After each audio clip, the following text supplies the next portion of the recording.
नमस्कार साथियों, स्वागत है आपका सिविल लक्ष्य एकेडमी के Chhattisgarh daily current affairs programme में। आज है 18 जुलाई 2021 और आज के सबसे महत्वपूर्ण प्रश्न जो आपके एग्ज़ाम में आ सकते हैं डिस्कस करेंगे इस वीडियो में। पहला क्वेश्चन है, देश के सर्वश्रेष्ठ कृषि विज्ञान केंद्र के रूप में सम्मानित किया गया है कृषि विज्ञान केंद्र कोरिया को, कृषि विज्ञान केंद्र कोरबा को, कृषि विज्ञान केंद्र जगदलपुर को या कृषि विज्ञान केंद्र दंतेवाड़ा को। तो इसका सही जवाब है कृषि विज्ञान केंद्र कोरिया को। कृषि विज्ञान केंद्र कोरिया को देश के सर्वश्रेष्ठ कृषि केंद्र के रूप में सम्मानित किया गया है। ठीक है, साथ ही साथ आपको ये भी याद रखना है कि भारतीय कृषि अनुसंधान परिषद के स्थापना दिवस के अवसर पर केवीके कोरिया को मिला है ये सर्वश्रेष्ठ पुरस्कार। इस पुरस्कार का नाम है वर्ष 2020 का पंडित दीनदयाल कृषि विज्ञान राष्ट्रीय प्रोत्साहन पुरस्कार। ठीक है, तो इसको याद रखना है। कोरिया जिले का कृषि विज्ञान केंद्र अपनी नवीन कल्पनाओं और अभिनव प्रयत्नों के लिए जाना जाता है। इसने कई बीजों के ऊपर रिसर्च किया है, पशुओं के ऊपर भी रिसर्च किया है, बागवानी और विभिन्न क्षेत्रों में इसने रिसर्च किया है, खेतों पे, मृदा पे बहुत से रिसर्च इसने किए हैं। इसलिए कृषि विज्ञान केंद्र कोरिया को यह सम्मान मिला है, जिसका ये हकदार भी है। नेक्स्ट क्वेश्चन है, छत्तीसगढ़ की धान खरीदी और राशन प्रणाली को कौन सा राज्य अपनाएगा? कर्नाटक, तमिलनाडु, केरल या आंध्र प्रदेश? तो इसका सही जवाब है तमिलनाडु। इससे यह स्पष्ट होता है कि छत्तीसगढ़ की धान खरीदी व राशन प्रणाली देश में सर्वश्रेष्ठ प्रकार की है और श्रेष्ठ में से एक है। ठीक है, यही कारण है कि तमिलनाडु जैसे राज्य, मध्य प्रदेश जैसे राज्य हमसे धान खरीदी एवं राशन प्रणाली में थोड़ा क्या लेते हैं, कह सकते हैं अपना आदर्श के स्वरूप मानते हैं और इससे एक कह सकते हैं प्रेरणा लेते हैं। ठीक है, कई बार हमें कृषि कर्मठ पुरस्कार भी मिला है ना। हालांकि वो धान उत्पादन के लिए मिला है, लेकिन पंचायत के स्तर पे और राष्ट्रीय स्तर पे कई पुरस्कार सार्वजनिक वितरण प्रणाली को भी मिल चुके हैं। ठीक है, नेक्स्ट क्वेश्चन है, निगम एवं पंचायत चुनाव में अब वे ही वोट डाल सकेंगे और चुनाव लड़ सकेंगे जिनका नाम उस खाली स्थान वोटर लिस्ट में हो। विधानसभा क्षेत्र के, नगरीय निकाय क्षेत्र के, लोकसभा क्षेत्र के या जिला पंचायत क्षेत्र के। तो इसका सही जवाब है विधानसभा क्षेत्र के। ठीक है, तो अब नगरीय निकाय जो चुनाव होंगे उसमें और पंचायत चुनाव होंगे, अब उसमें विधानसभा क्षेत्र की वोटर लिस्ट को मान्य किया गया है। ठीक है, अगर उस विधानसभा क्षेत्र के वोटर लिस्ट में कोई है प्रतिनिधि, तब वो चुनाव तो लड़ सकेगा। ठीक है, बाहर का कोई व्यक्ति नहीं लड़ सकेगा। ठीक है, तो विधानसभा की वोटर लिस्ट को अब मान्य किया गया है। 27 साल बाद ये जो कानून है इसमें परिवर्तन किया गया है। ठीक है, तो ये आपको याद रखना है। नेक्स्ट क्वेश्चन है, दुर्लभ एल्बिनो कोबरा किस क्षेत्र में प्राप्त हुआ है? मुंगेली, बिलासपुर, जांजगीर चांपा या कोरबा? तो इसका सही जवाब है मुंगेली। ठीक है, तो मुंगेली में दुर्लभ एल्बिनो कोबरा प्राप्त हुआ है।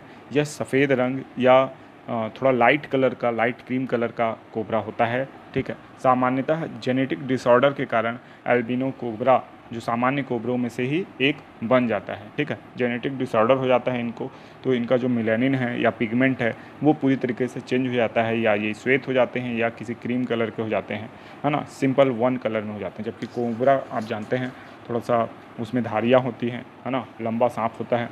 ठीक है, तो ये एल्बिनो कोबरा है। ठीक है, नेक्स्ट क्वेश्चन है, रायपुर के पहले स्काई डाइवर कौन बने हैं? राहुल गुप्ता, इंद्रजीत घोष, नैना धाकड़ या यासी जैन? तो इसका सही जवाब है इंद्रजीत घोष। ठीक है, तो रायपुर के पहले स्काई डाइवर बन गए हैं इंद्रजीत घोष। अब इनके तो क्या ही कहने, इन्होंने 2 साल लगातार मेहनत की, रसिया में ट्रेनिंग ली, यूएस डिपार्टमेंट से फिर स्काई डाइवर का लाइसेंस हासिल किया, उसके बाद अपनी पहली स्काई डाइविंग की। इनका एक्सपीरियंस ये था कि पहली बार जब ये प्लेन से कूद रहे थे तो इनका लगभग हार्ट बीट जैसे रुक सा गया था, है ना, लेकिन फिर भी हिम्मत नहीं हारी और स्काई डाइविंग की, प्लेन से कूदे ये और सफलतापूर्वक लैंडिंग भी किए। ठीक है, और इन्होंने जो ए सर्टिफिकेट होता है ना लाइसेंसिंग का, वो प्राप्त कर लिया है और ये लाइसेंस प्राप्त करने वाले ये रायपुर के पहले स्काई डाइवर हैं और मेरे ख्याल से संभवतः यह छत्तीसगढ़ के भी पहले स्काई डाइवर हैं। ठीक है, क्योंकि और किसी भी स्काई डाइवर का नाम जो लाइसेंसधारी है, यूएस का लाइसेंसधारी है, ऐसा हमें ज्ञात नहीं है। ठीक है, तो इंद्रजीत घोष के बारे में आप बहुत अच्छे से याद रखिएगा, ये स्काई डाइवर हैं, है ना, और रायपुर के निवासी भी हैं। नेक्स्ट क्वेश्चन है, प्रदेश का दूसरा जंगल सफारी कहाँ बनेगा? कबीरधाम, कोरिया, कोरबा या सूरजपुर? तो इसका सही जवाब है कबीरधाम में। प्रदेश का दूसरा जंगल सफारी कबीरधाम में बनाया जाएगा। भोरमदेव राष्ट्रीय उद्यान जो है, भोरमदेव अभयारण्य है, वहाँ पे क्या बनाया जाएगा, ये जंगल सफारी बनाया जाएगा। इस जंगल सफारी के जो क्षेत्र है उसमें मड़वा महल और भोरमदेव मंदिर को भी शामिल करने की बात कही जा रही है। 100 हेक्टेयर से ज़्यादा का क्षेत्र होगा जिसमें ये जंगल सफारी बनाया जाएगा। हाँ, तो जंगल सफारी में क्या होता है, जिप्सी होगी, ओपन हुड, ठीक है, उसमें आप बैठ के पूरे जो जंगल का क्षेत्र है, जो मेन जंगल है, उसका आप लुत्फ़ उठा सकेंगे, ठीक है। ऐसी ही जो सुविधा है वो रायपुर में जंगल सफारी जो कि कृत्रिम रूप से बनाया गया है वहाँ पे है। यहाँ पे हो सकता है कि थोड़ा प्राकृतिक और थोड़ा कृत्रिम रूप से बनाया गया जंगल सफारी आपको देखने को मिले। तो प्रदेश का दूसरा जंगल सफारी बनाने की योजना कहाँ चल रही है, कबीरधाम में चल रही है। इसको बहुत अच्छे से याद रखना है आपको। अब देखेंगे छत्तीसगढ़ सामान्य ज्ञान के कुछ प्रश्न। नेक्स्ट क्वेश्चन है, ट्रैफिक पार्क कहाँ स्थित है, लगरा बिलासपुर, कोरबा, अंबिकापुर या बैकुंठपुर। तो इसका सही जवाब है लगरा बिलासपुर। तो ट्रैफिक पार्क यहाँ पे स्थित है। ट्रैफिक के लिए जितने भी साजो सामान हैं यहाँ पे उपलब्ध होते हैं। साथ ही साथ जो ट्रेनिंग वगैरह का कार्य है ट्रैफिक पुलिस का, वो भी ट्रैफिक पार्क लगरा बिलासपुर में किया जाता है। तो इसको बहुत अच्छे से याद रखिएगा, ठीक है। नेक्स्ट क्वेश्चन है, साइंस पार्क कहाँ है, सुकमा, बस्तर, दंतेवाड़ा या बीजापुर। तो इसका सही जवाब है सुकमा में, ठीक है। तो साइंस पार्क सुकमा में है। कई बार ये पीएससी में पूछा गया या व्यापम में पूछा गया क्वेश्चन है कि साइंस पार्क कहाँ स्थित है, ठीक है। जनरली हम सोचते हैं कि बिलासपुर या रायपुर या दुर्ग में हो सकता है, लेकिन ये कहाँ पे है, सुकमा में है, ठीक है। तो इसको भी बहुत अच्छे से आप याद रखिएगा, इंपॉर्टेंट क्वेश्चन है। अब हम देखेंगे 12 जुलाई के छत्तीसगढ़ के डेली करंट अफेयर्स के प्रश्न। अगर आपने 12 जुलाई का वीडियो नहीं देखा है तो एक बार ज़रूर देख लें, वहाँ सारी बातें आपको डिटेल में पता चलेंगी। यहाँ हम शॉर्ट में आंसर देखेंगे। साथ ही साथ टेलीग्राम ग्रुप आप जरूर ज्वाइन कर लें, वहाँ पे आपको नोटिफिकेशन मिलेगी, कुछ अन्य जानकारियाँ, कुछ करंट अफेयर्स के तथ्य एवं PDF मिल जाया करेंगे। GPM में कोरोना की तीसरी लहर से निपटने के लिए कौन सा NGO 90 बेड हॉस्पिटल बनाएगा। तो अमेरिकन इंडियन फाउंडेशन, GPM अर्थात गोरेला पिंडा मरवाही।